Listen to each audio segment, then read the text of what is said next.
Hammaga assalomu alaykum. Bugungi darsimizda validatsiya qo'shamiz. Misol uchun Product Controller faylimizdagi o'tgan safar o'zgartirgan faylimizdagi edit metodini ko'rib chiqdik. Unda if shartli operatoridan model state is valid xususiyati tekshirilyapti. Model state bu foydalanuvchi kiritgan har bir qiymatlarni va har bir xususiyatni va umuman modelga bog'liq har qanday xatolarni o'z ichida saqlaydi. Agar model state obyektida xatolar bo'lmasa, model state is valid true qaytaradi. Masalan, agar modelga atributlar qo'shsak, required, stringless va hokazo atributlarni qo'shsak, foydalanuvchi formani yuborganda ASP.NET avtomatik model state ni tekshiradi. Bu yerda model state is valid orqali ma'lumotlar to'g'rimi yoki yo'qmi bilib olamiz. Agar model holati noto'g'ri bo'lsa, foydalanuvchiga o'sha view va noto'g'ri model yana ko'rsatiladi. Ya'ni shu metoddagi oxirgi qator bajariladi.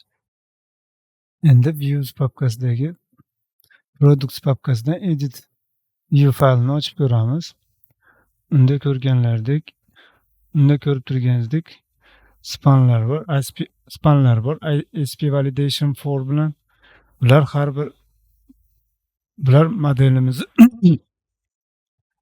modelimizni har bir xususiyati bilan bog'langan. Modelimiz product model ko'rsatilgan. Endi kelinglar shu product modelga validatsiya uchun atributlar qo'shib ko'ramiz. Uning uchun product modelni ochib olamiz. Birinchi name'ga required atributini qo'shamiz. Required atributi shu xususiyatni majburiy qilib ko'rsatadi. Va display name atributiga mahsulot nomi deb yozib qo'yamiz. Endi name ko'rsatilmaydi, mahsulot nomi yozuvi kelib chiqadi tepasida. Descriptionga ham required qo'shamiz. Price, narx xususiyatiga boshqacha murakkabroq validatsiya qo'shamiz.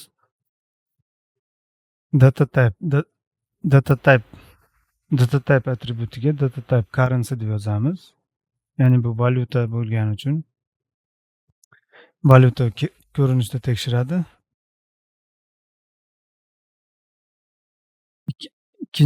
Ikkinchi validatsiyaga range 001 bilan 1000 orasida yozib qo'yamiz va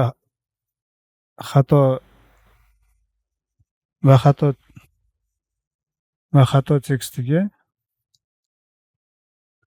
qiymat 001 bilan 1000 orasida bo'lishi kerakligini ko'rsatib qo'yamiz.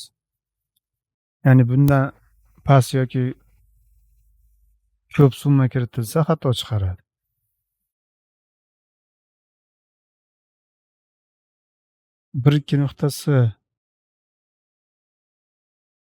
Bir ikki nuqtasi kodi bu valyutani belgisi degani,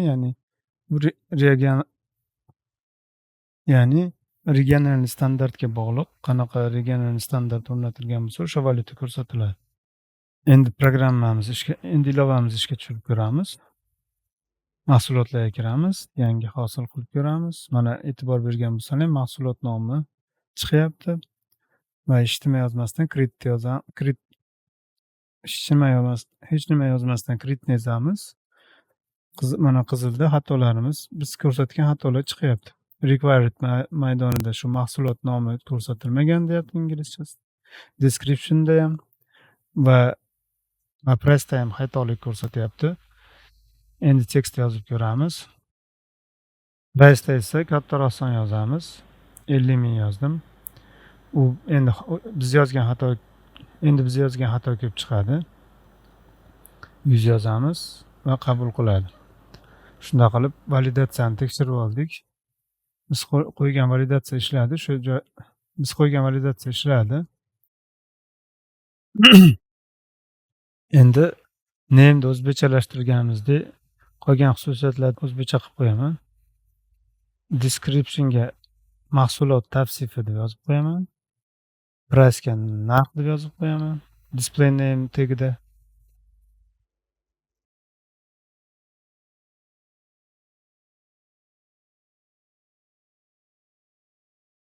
Endi bitta eshikka tushirib tekshirib olamiz. Mahsulotlarga kirib, mana narx, mahsulotlar tavsifi o'zbekcha chiqyapti.